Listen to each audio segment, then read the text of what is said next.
Hello, everyone. Welcome back to another episode of the DJ Force X podcast. And I'm welcoming back a sonic anarchist, a breakcore bruiser, and an industrial insurgent. I've got Junkie Kut back on the show. Welcome, sir. Nice one, man. How's it going? You all Hey, right? good man. Good, good. See, I told you I've been working on stuff.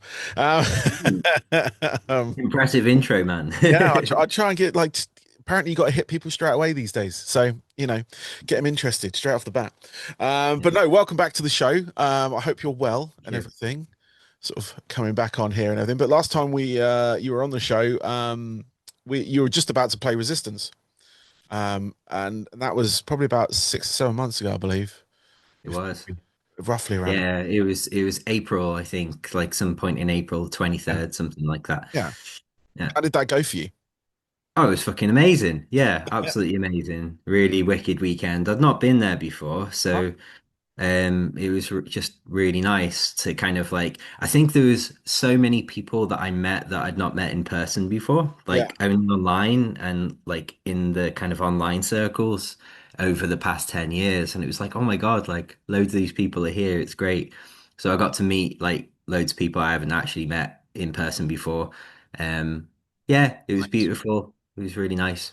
It went down well and everything. You set and all that kind of stuff. Yeah, it went down amazing. I was opening on the Sunday at 3 p.m. So it's a tricky slot to Yeah. with the heavy music, because like the hangovers, 2 day hangovers kicking Clears them in. out. It clears them out completely. And then yeah, and then they're showing up on time and early, ready for some speedcore at 3 p.m. It's like, yeah, it could have gone either way. But actually it went really, really well. We had like 150 people, which is nice for, 3 p.m. on a Sunday. So Yeah. yeah, I was really happy. Everyone seemed to really like it, and I had a fucking wicked time. I mean, So absolutely. yeah. I'm glad that went well for you. I saw some videos and clips and stuff of various other bands there. Obviously, my mate's band, Mm, Pulso were there. So yeah. they played it and everything, and getting to see like a lot of their videos and stuff. It looked pretty cool, pretty a lot of fun as well. Yeah, not to Pulse, they were wicked. They were the first artists I seen when I came in, like to the show. Watched Yeah. them. They were brilliant. Yeah, Nice, yeah. nice. Yeah, one of them's a former bandmate of mine, from way back when I was in music. The singer of the, Oh, well, nice. actually the guitarist and singer of the band, because they both sing on there. And the other Yeah. guy is actually a friend from school. I met him when I was No like way. 12 years old. So it's like we're two worlds coming together in that one. But yeah, no, Yeah. they're doing nicely with their industrial kind of sounds that they're producing at the moment. Mm. Which is cool.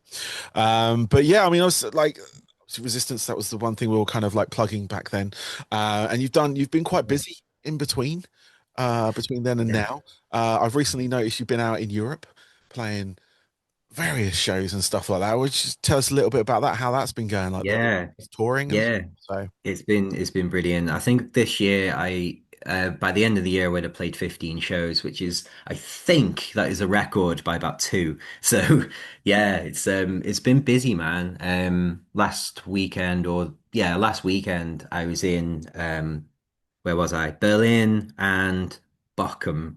no. So Berlin was like a little shop gig Yep. in yeah, in like the kind of like East Berlin, the kind of like old school lefty anarchisty areas. Um and yeah, it was like a little kind of record store. So I did a little show there with a tiny sound system, but 15 people all going crazy. Yeah. So really well. And then I got stayed at my friends, and then the next morning got the train to Bochum, and played for Empire of Darkness, Oh, cool. um, at the Matrix Club, Yeah. which was fucking amazing because I've always wanted to play there with them guys. And yeah, it kind of finally happened thanks to Zardonic for hooking me up. Nice. Um, so yeah, it was really wicked. Met again loads of people that I, had met online and stuff. Mechanical Vein, Keith, met him, Yep. which was nice because that's been a while coming as well. Yeah. Had Yeah, on the yeah. show So that recently. was Actually, had sorry. Mechanical Vein on the show recently. Yeah, I seen Yeah, you yeah, did. because we're playing a show together in December, Mm. with Vengeant, Ah, cool. doing a beat cancer event at the Oh, this one. Reading. Ah, yes. Yeah, yeah, I Uh, did see that. Yeah, I'm part of the Schism Rock Club, part of it that's kind of presenting it Friday. And Wicked. I'm DJing it, so I'm going to be bringing out sort of drum and bass and metal, which is like Yeah, perfect nice. sort of place to do it. But yeah, no, Mechanical Vein, Keith, lovely guy. And Yeah. yeah, so but yeah, So yeah. and Zardonic as well. Actually, you really gave him a shout out there, but give a shout out to Zardonic, another one that I've kind of like I've known for years and stuff like that. But it's great that he's in Germany, so it's like, you know, Yeah. 'cause a lot of people still think he's over in Colombia and everything, and don't think, you know. But no, he's still bringing that. Like he's like the grandfather, I'd say, a godfather of this like heavy bass and sort of metal, Yeah, yeah, totally. especially on the that electronic side of things. Yeah. But yeah, no, I mean, that sounds absolutely awesome. Like getting out into Europe, um, which like a lot, I can like a lot of your sounds that you or the music that you play, I can see that playing really well in various Mm, areas over there. Like you say, you hit that kind of like leftist side of the anarchy side yeah. of Germany or Berlin. But you know, like Yeah. the sort of stuff you go like that goes on just generally over there, like compared to here, it's a different world, completely Yeah. different world when it comes to playing because there is a whole culture around it. Totally. And Um, also like I kind of grew up in like doing gigs in Germany anyway, but through the rave, like the underground rave culture, like the people like pushing the heavy genres like the gabber and speedcore and all the like pushing them extremes. But like all of this really comes from industrial anyway, yes, via kind of like craft work and yes, like exactly. Yeah, even fucking things like Scooter. yeah, yeah, So, there's like all these kind of interesting crossovers where I've got a lot of influence from over the years. It's been in Germany, so it's nice to be like going over there and playing industrial gigs now as well, yeah, as the Gabber and Speedcore thing, because like yeah, they're two of my big influences, but slightly different scenes. yes. So yeah, it's been amazing. And yeah, there's already something booked for Berlin next year as well in Nice. March, I think. But Fantastic. Fantastic. I mean, talking of Gabba and things like that, your new song. Uh, yeah. look at that segue right there. Hmm. Outsiders. Nicely done. Yeah, Outsiders, which is out now, everyone. If you're watching this and haven't heard it yet, stop this. Go listen to that. It's on all the platforms that you need it to be on. But yeah, I'd say it's very like I've listened to it a couple of times now, and it's got that sort of like it has got that gabba, happy hardcore sound to it, like the beat and Hmm. stuff like that. But tell us a little bit more about it. Like obviously, you released the single a couple of days ago. Hmm. What's it about? Yeah, so Outsiders is kind of really the story. I basically like I feel like a lot of the youth are really struggling at the moment with like feeling separate from the world and feeling separate from like being able to fit into this like dominator culture. And it's like dominator culture's gone really crazy with like social media and you know ridiculous standards that nobody can meet. And I think a lot of young people are really struggling to find their place of like, who am I? How do I fit into the world? What's my identity? What box am I going to fit into? And I kind of related to this because I also felt like this when I was younger, and kind of grew up with very supportive parents, which was really helpful. They would always support me creatively and like kind of nurture my creativity. And that's been like fundamentally life changing, really. So being able to have that support and like see people struggling now, I'm kind of like almost speaking to my internal child and saying like it's okay to be yourself. You don't have to fit into a box. You can blend boxes together. Um, it's really just about kind of like, yeah, finding your internal power in your unique expression. Um, and kind of celebrating that. You Yeah, don't get celebrated enough about like, you know, you're fucking weird and it's beautiful. yeah, Um, so it's all about this, and I'm trying to talk to my internal child, but also to the people who feel a bit lost and confused, and particularly the youth. So yeah, I wanted to give them a kind of a weapon of power, like a sonic weapon to kind of be like, it's okay, and just this level of like acceptance for who you are regardless. So yeah, it's kind of about that. No, it's amazing. It's such an important message as well. Like especially for these, because as a father of teenagers, you can kind of see where they're struggling to sort of find. And I've always, obviously, being a creative myself, if whatever they want to kind of do, I support that. Like if there is a full sort of like passion behind what they're doing, then yeah, that's like I want to encourage that. I was encouraged when I was younger to a certain point of doing various things that I went into. Um, and it is like, and I can see that as well. I see that almost daily with other kids or other, young adults that are struggling. Like they're trying to find an identity, or they're copying an identity that they're seeing online. They think that's the norm, they think that's the thing. Mhm. And it's yeah, it can be scary depending on where they're getting their influences from. But it's also like within themselves, the mental health aspect as well of knowing who you are and being happy with who you are, and it's sort of that acceptance of like, yeah, you might be, I don't know, weird, aside from like mainline culture, like you have like Mhm. various things, but like a lot of the things that I was into as a kid now are normal, which is like that's the message I send to Yeah. them. Like eventually these Yeah. things will become normal. So, Yeah. like with the whole sort of like, the metal movements, the various ones that we have from like obviously traditional heavy metal, new metal, emo, all Yeah. those have come back round and become normal because those people of that one from then are now fully fledged adults and they've kind of kept at it.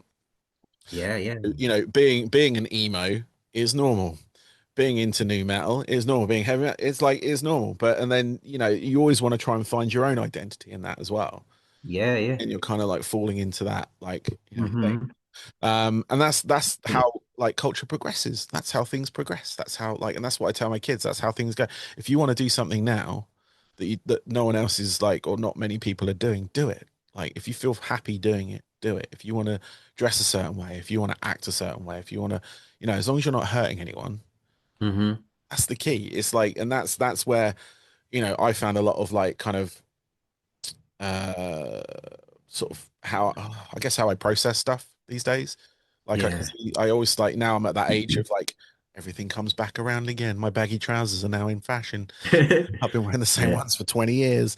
Um, but it's just stuff like that, and music comes back around as well. So a lot of the like sort of stars, I mean, back when I was a sort of teenager, I was into sort of gabba and happy hardcore and stuff like that. So Yeah. um hearing that now brings me joy because it's like, oh, it's still people are like, oh, they're doing that, and like, because like a lot of those sort of groups or bands or music or producers or whatever they were back then, are not necessarily about anymore.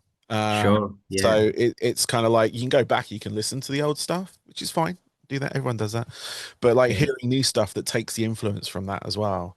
Like I said, even from like the main sort of like the ones that went mainline like Scooter and stuff, they went for a bit and then, but they're still going. They're still going. They've and it like it goes from like Gabba, Happy Hardcore, Bounce. I think it got called at one point, Oh yeah. and everything just gets rebranded, but it's the same thing over and over. And I Yeah. remember like a lot of obviously Techno Head. I think were another big one back then. Oh yeah. They had that I Want Fucking to Be a love Hippie them. track, which Yeah. Yeah. Smurfs turned into a huge hit. Uh, which Yep. anyone go Yeah. back and watch that on YouTube if they Smurfs want. go pop. Yeah, they do. And it was like Yeah. something about a pooper scooper or something. I think they turned that That one. was right. Uh, imagine that was your influence to it. That was your gateway to it. Anyway, yeah, I mean, the Smurfs were a gateway to happy hardcore and Gabba these days. There you go. Use that. Yeah, Um, what a quote. what a quote. That'll be clipped by my thing and it'll be on there. Mm. Um, but yeah, no, it's having that like that sort of sound come back around and so interviewing like yourselves and like Mechanical Vein and all that kind of stuff and like finding out what the current crop of electronic artists Mm. like how they're sort of like what their influences are. Obviously we did discuss that on the last podcast, and all that kind of stuff, and it's just sort of it's nice to hear it come back. It's like it's nice to me to hear like new metal bands, if you will, not that they call themselves new metal, but they've just been put into that kind of like influenced by Corn or whatever. Yeah, um yeah.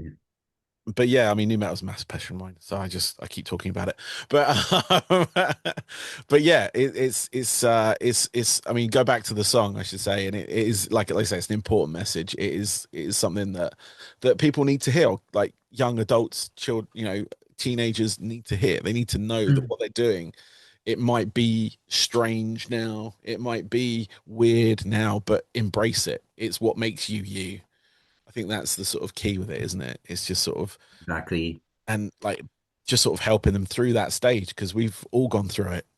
Like that awkward teenager bit where you kind of like, I mean, obviously the sort of like the alternative lifestyles that we lead Yeah. through that, Yeah, yeah. through the sort of like heavy music or the industrial music or anything like that. Is considered weird by the mainstream. You end up on like, Totally. daytime TV is like, look at this guy, you know.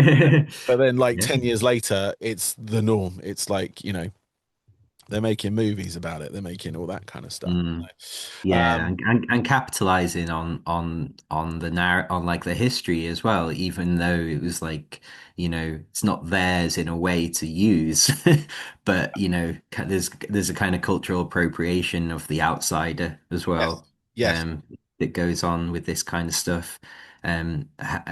Like how like goth as an aesthetic is like fetishized to a point now where it was like it's almost cool. yeah, And like it was never fucking cool. Like we used to, I'm sure you were the same, man, like walking down the road, yeah, on my rant, walking home from school or whatever, there'd be like a group of kids on one side of the road and you'd have to be like, okay, I'm actually gonna just go and avoid them and walk on the opposite side of the road, maybe even take an alternative route home yes, to yeah, be able to avoid these people who probably would have thrown things at you or shouted things at you. And I think that's still happening, but I'm not sure you get the same physical group gatherings that you did back in early 2000s, where there would be like, yeah, like 10, 15 kids just hanging around, just like getting drunk, smoking weed, shouting stuff at goths. And like, yeah, like that was just a normal part of coming home from school or just yeah, going out. So yeah, I remember being a little bit, it was kind of like you had to dress with what you could get away with in a yeah, way. Um, and kind of like experiment a little bit, push it a little bit if you're feeling confident. But a lot of the time, it was just kind of an element of keeping safe as well. So I can understand this fear that people have.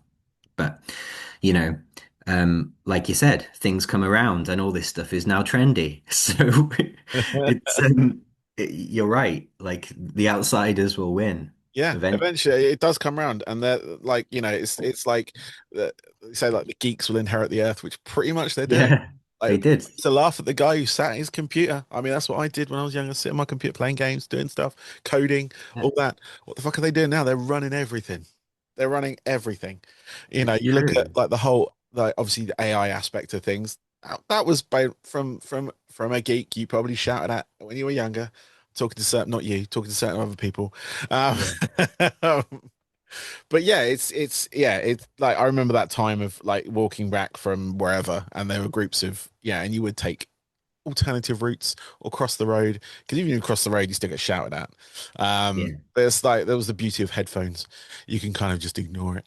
Um, yeah, and keep yeah, going. But then, on the serious side of things, obviously you got like, what happened to Sophie Lancaster as well, exactly. which was like that's still like there's a whole obviously the whole like, Sophie Lancaster Foundation associated Hmm. with the likes of Bloodstock and the whole, actually just the metal culture Yeah, in this country, not yeah, just with that festival, but there's like the whole metal culture revels around that in helping yeah, try to obviously support people in that kind of environment if should they feel threatened, should they feel um like outcast from being different, according to that. But like you say, a lot of the sort of yeah, stuff becomes norm. I mean, you look at a lot of the bands that they were probably lambasting back then. They're all big, playing huge arenas, if not stadiums now. When you look at absolutely. the emo, even like goth, I mean, I think even Marilyn Manson was playing somewhere recently in Nottingham, I think it was, and he's still huge venues, and you got Yeah, My Chemical Romance playing Wembley Stadium multiple I times. know, I know. Yeah. And something I realized recently is like that's on the visual level as well. Like there's a whole load of producers now who come from the emo world, like Yeah. worked with like Bullet for My Valentine, sorry, Bring Me the Horizon, Yes. things like Yeah. that, that are now producing for some of the biggest artists around, and like writing all their music as in ghost writing. Yeah. So like there's these kind of like code, like subtle coding running through of like the people who would have been shouted at for being a weird kid, Yeah. for example, are now literally running the show of some of the like, you know, biggest artists on the alternative scene. And that's really like sweet. It It's is. really It, sweet to think about. it totally is because it's sort of that. I mean, that's the sort of like, the vision you can give people. Like you keep going, you could Yeah. do something like this. You could be something as influential like this, or where, however, how far ever you want to take it, it can reach this level and probably beyond. And you look at some of the production of the shows, obviously music production aside, with like Bring Me and all that lot, Hmm. like even the stage show that people are working on now. Hmm. You look at Bring Me's stage show, you look at Sleep Token's stage show, you look at like Mm. even like Pendulum and the Prodigy who have been going for Yeah. years. Like their visuals are intense. I went to go see. Did I? Don't know if it was before or after I spoke to you, but I went to go see Nine Inch Nails. Nice. Saw them at the O2. And like obviously musically, I love Nine Inch Nails, but the visual aspect they had for that show was absolutely mind blowing. Like Wow. it was kind of like it was simple in its element. They had three stages. They had Boys Noise on doing a DJ set to start with. They'd got a Ah, center cool. stage where they kind of did like stripped down versions of tracks. And then Yeah. the main stage where they had the full band.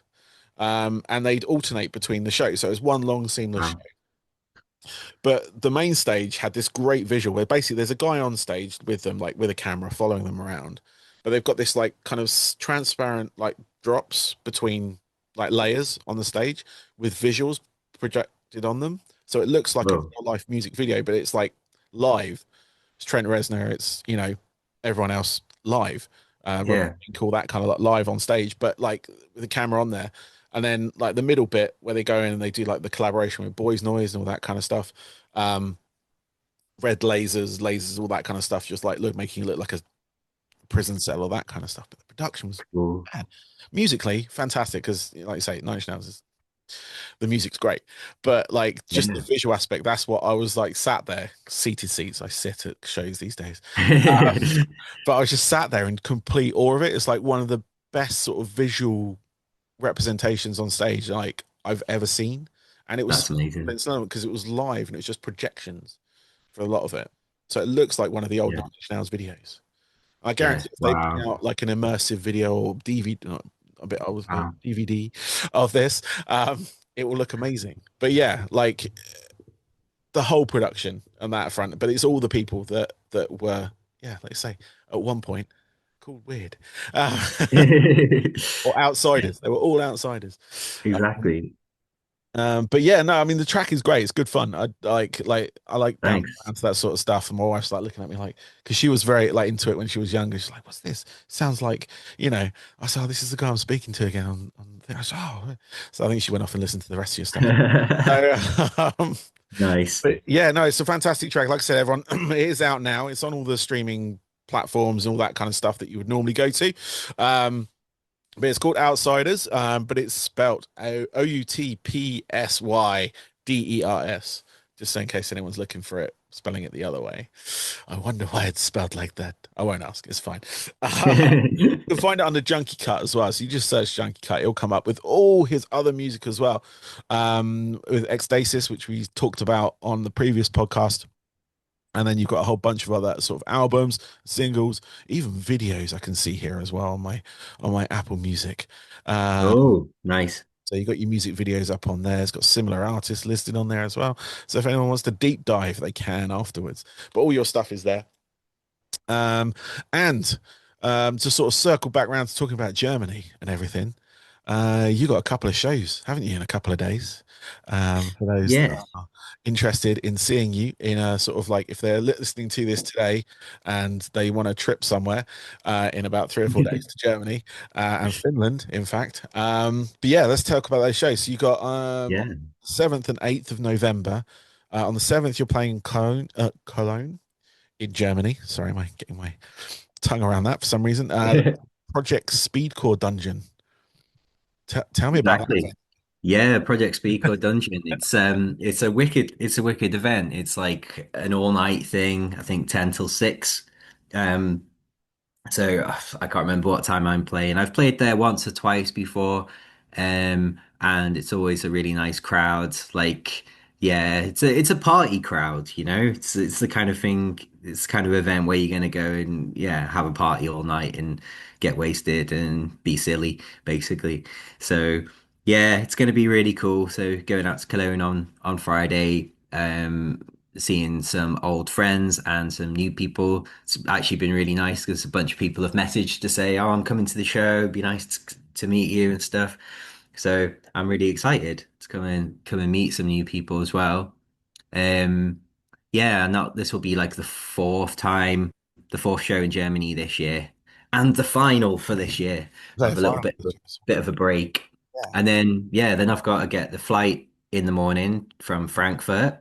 Yep. From Yeah, I gotta go to Frankfurt, and then I got to fly to Helsinki and go straight to sound check for Helsinki Industrial Festival. Yes. Tell me about that. What's the lineup on that? Yeah. Yeah, the lineup's crazy. Like Dawn of Ashes headlining, which I'm very excited about.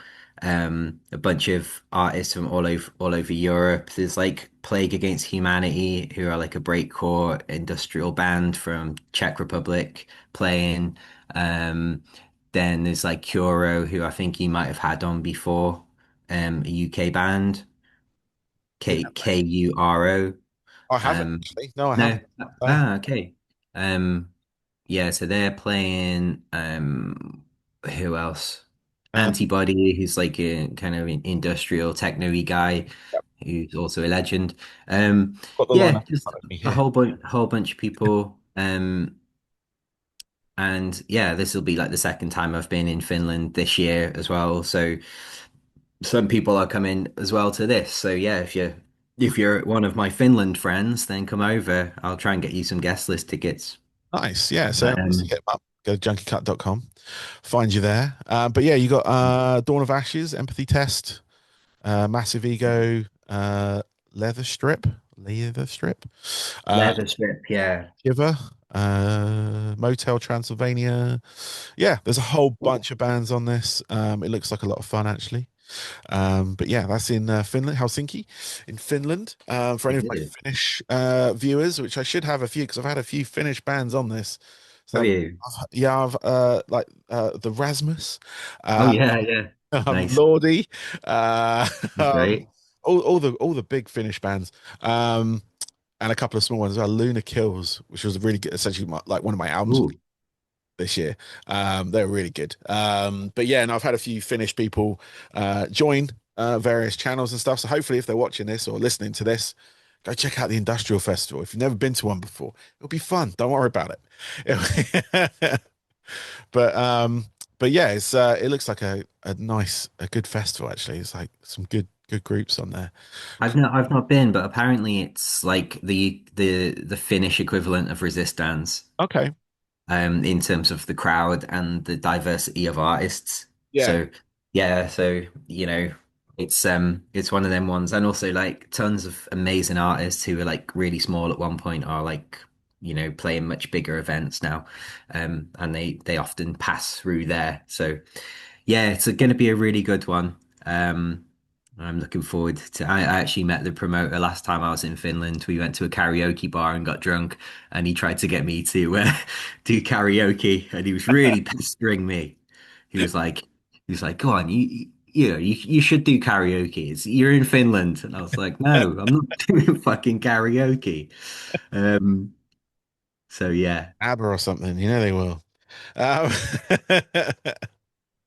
No, that sounds amazing. So, yeah, so 7th and 8th of November, everyone. So you got Cologne in Germany at the Project Speed called Dungeon, sorry, and then November 8th in Helsinki, Finland at the Helsinki Industrial Festival.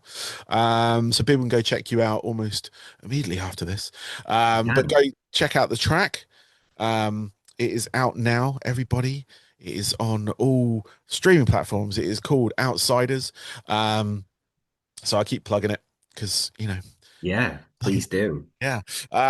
So people can go check that out and obviously check you out live as well. But what are your plans for next year? Can you really obviously you mentioned you're kind of got Hmm. a German date at least you've mentioned so Yeah, far. But is there any yeah. like else that you got planned for next year that you can kind of reveal? Totally, yeah, I've got tons. So there will be another track in 3 weeks. Um, so yeah, I'm doing like another single push in 3 weeks' time. It's a quick turnaround, but this one, well, you mentioned the new metal vibes. Yep. It's like very inspired by old new metal and new alt pop Okay. via things like Poppy and Bambi Thug Okay. and that kind of wave and I've tried to like mix them together. So that's going to be out in like 3 weeks. So Cool. that's exciting. Um, and then I'm building a studio in my new house. Okay. So the next couple of months, I'm going to be building a studio in the at the end of the garden, which is going to be really cool. Then I'll have my own space again, which should be nice. And then yeah, gigs wise and plans for next year, there will be more singles. I'm going to be playing a whole bunch of shows. I've got I think two or three European shows so far, but I can't say where they are. And two or three UK gigs as Okay. well. There will be a mini tour in March, April with industrial grind electronic grindcore band Scat Injector. Okay. Um, who like we're old friends and yeah, he makes very, very horrific, loud, noisy music. Kind of like black metal for ravers. Okay. Um, so yeah, so we're going on tour together for a few European dates. Nice. So yeah, if anyone's interested in booking us for that, that would be cool. I'll probably be playing a lot more of my older, more nastier edged music as well. Yeah. Um, and I'm also going to try and organize some mini tours with some other artists as well, which is in progress. Just like, yeah, I want to do a bunch of mini tours really with like artists that I really like and Yeah. we've been connecting with. Cool. So yeah, loads of plans. Mhm. Um, but I think after this weekend, after the next two gigs, I could really do with a little break of touring and playing gigs because it's been a lot. Yeah. I can imagine. Um, It's, so it, yeah, I'll be happy to kind of get my grounding again, start writing some music, build my music studio, um, make some nice food, yeah. do my house, basic human things Yeah. as You well. need to do the human things in order to Yeah, make the other things happen. exactly. But yeah, good luck with all of that. I look forward to the new track in a couple of weeks. Um, Thanks.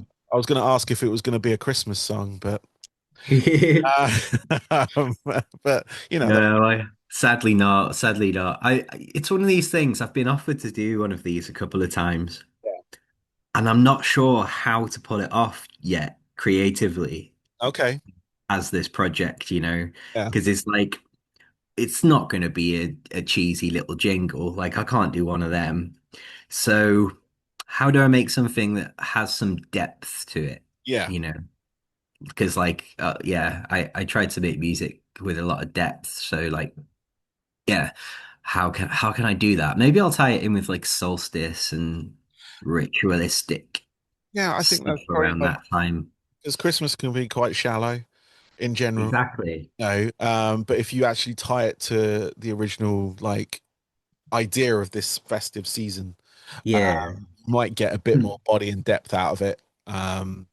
Especially Mm. like when it comes to content and the actual meaning of this like part of I guess it's renewal, isn't it?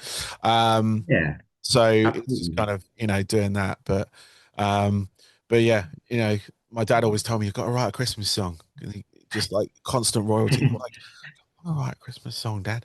I want. That was about what Did you hurt. ever do one? No, no, we did a cover.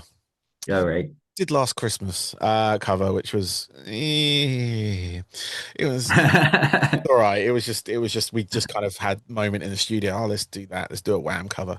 Um, Yeah. and yeah, that was about as far as I went. Well, I did a Halloween song this year. I released my first track Cool. in like 12 years, solo track, I should say, in about 12 years.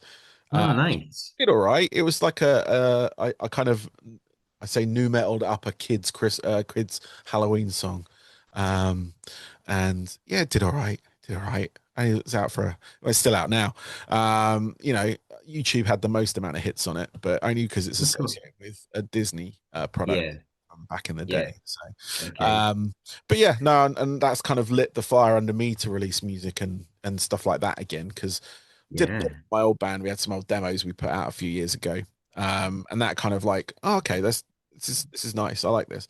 And then I was like, I've been sitting on this Halloween song for years, absolute years. And then I got Izzy Rain to do some guest vocals for me. Who she's Okay. like a US electronic artist, formerly signed to Fixed and whatnot. But Okay. she put an album out through Fixed anyway, and she's known for her Halloween covers. She does All like, right. Cool. which was a good association to be fair for this. Um, but yeah, no, I got her to do the basic chorus and stuff on it, and I did the vocals and the bass and the drums, and got a mate to do the guitars, and just put it out. At that point, I was just like, I'm just gonna bite the bullet and do it. But yeah, that's kind of lit a fire under me to do some more, and I've been working on some tracks as well in the sort of like electronic Cool. area as well. Nice. So we'll see. I'm just kind of in the mood to. I've kind of like, you know, got the sort of like fuck it mood of when putting stuff out now, rather than being, oh, I'm not quite happy, not quite, because I'll overthink it. Yeah. Just sit there like this track did for years, Yeah. overthought it. Mm. Yeah. Um, Yeah. but now I'm going to do that. So look out for that, everyone. Like, not to plug myself, but look out for that, everyone. Yeah. But it'll probably be, it may never, it might not happen. I might get into that mood again of like, no, but we'll see. We'll see. Yeah. But Well, that I think that's the way to do it, man. Just like get to a point where you're happy enough with it because nothing's ever perfect and nothing's ever totally finished, you know. So like the way I see writing music is if you can make something that you're happy with enough given your conditions at that point in time, fucking get it out. And then you can always do another one. yeah, You know, it gives you endless time for creativity rather than just focusing on minutia that no one's even going to fucking hear. yeah, this is it. This is it. So, So, and like when the feedback I've gotten from this track I put out, are like people haven't noticed the bits that I'm noticing. So it's like it's just reaffirmed my like yeah. overthinking and over analysis of everything. Yeah, we're all our own worst critics, aren't we? We are. But enough about me. Um, but yeah, like I say, good luck with all your plans for next year. Hopefully, we'll touch base again with that, but keep me in the loop as well. Will do. And we'll probably like I say reconnect at some point when you've got some things going on. And yeah, good luck with the single in a couple of weeks. Good luck with building your studio and fixing Thank you. the other stuff with your house. Um, and yeah, I'm just gonna say goodbye to everyone now. But yeah, I'm just gonna leave them with this. Basically, before we go, you weren't born to fit in. You were built to stand out. That's the kind of like message that I had pre-done for this as well. So it's kind of really Nice. fine. Anyway, Hit the nail on the head, man. that, That's exactly what I'm trying to say. we've got enough copies in this world. We don't need any more like carbon copies of everything. But yeah, Sure. Junkie Kut, thank you very much for your time. And yeah, hopefully we'll speak soon, man. Have a good one. Thank you, man. Yeah. Cheers. See you soon.